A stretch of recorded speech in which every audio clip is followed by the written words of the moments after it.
Hey, what's going on? This is Dan Keller, your mortgage advisor at Guild Mortgage. I want to welcome you to another episode of Making Sense of the Markets. Today is Sunday, September 17th. Go Hawks. Episode number 38 of the year. This, by far, will be my most important episode to date. I'm going to talk about the Equifax hack, which exposed 143 million Americans' identity and credit information, which is not good.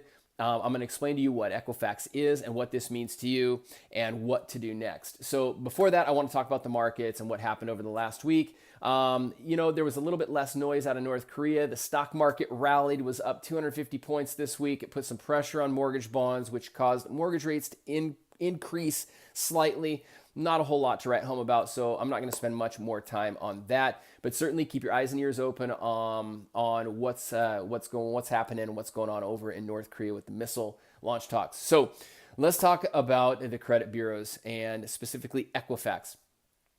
So what is Equifax? Equifax is one of the three credit reporting agencies in the country. You have TransUnion, you have Experian, and you have Equifax. 2 weeks ago, Equifax reported a hack where 143 million Americans' identity and personal information was exposed. So what does this mean to you? It's kind of a big deal. It's a big deal because one, the credit report, or the three credit reporting agencies play a big part in regards to the interest rates that we get on auto loans and mortgages and credit cards. It plays a role in our health insurance. It plays a role in whether or not we get a job or not. So it is a big deal what they report. If your identity is stolen, it could cause your scores to drop, which could impact your lifestyle and your life. What I think is kind of a bigger deal that the media is not covering right now is why did the CFO for Equifax and two executives cash out over $2 million in stock with the news of this hack? So I'm going to kind of keep an eye on that and see what that kind of means and maybe what they knew or don't know. Or what we don't know. So I'll keep you posted there, but I want to give you some tips on what you need to do next. And I'm giving you this not only because I know firsthand what to do, but I also want to shed some light on some things that I think you're getting some bad information from other mortgage professionals, real estate agents, insurance agents, and credit repair companies online, on social media, and in the news. And I want to expose some of the things that maybe you don't need to do that they're telling you to do. About 2 months ago, my identity was stolen. The thieves opened up 5 new accounts in my name and charged in upwards of $14,000 without my permission.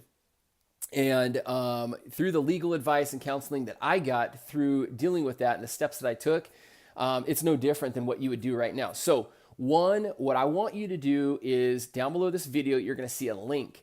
And it's a link to see if your information was exposed, if you were or are one of the 143 million Americans. Number two, I want you to change your passwords on all your online accounts. I want you to use a 15-digit password using capitals, numbers, and some symbols. That's the other advice that I give you, and that's the other advice, is legal advice that I got. Number three, people are telling you to other mortgage professionals, which is blowing my mind, where people get this information, but they're telling you to put a freeze on your credit bureaus, on your accounts, on your credit. Don't do that.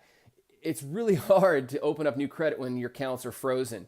There's no need to freeze your accounts right now. The only time you would freeze your credit accounts is if your identity was stolen. And in my case, my identity was stolen. 5 new accounts were open. Actually, 9 accounts were open in my name, but we caught only 5 of them that had balances on them. But by freezing the account, you're tying yourself up, if you will. The legal advice that I got was to not freeze my accounts. Let them do their work. Let us cancel those accounts. Let us report those accounts to the creditors, which we did, but we certainly didn't put a freeze on that. So I wouldn't put a freeze on your accounts quite yet. Number 4, I would monitor your accounts. I use myfico.com. It's accurate, it's real time, and that's how I actually was informed that my identity was stolen. I saw an account show up one morning when I woke up that I didn't open. I reached out to the account, and the rest is history. Number 5, do not enroll in Equifax's free credit monitoring service. I think if you read the fine print on that, you're going to see that you will expose yourself to removing your liability or any liability against Equifax down the road in the event that your identity was stolen. So instead, again, just enroll in, free isn't always better. Because they're offering 1 year free, it's not always better. Enroll in myfico.com or a paid online credit monitoring service, and I think that's the best way to protect yourself. So that's it. That's about 5 minutes of really, really helpful information.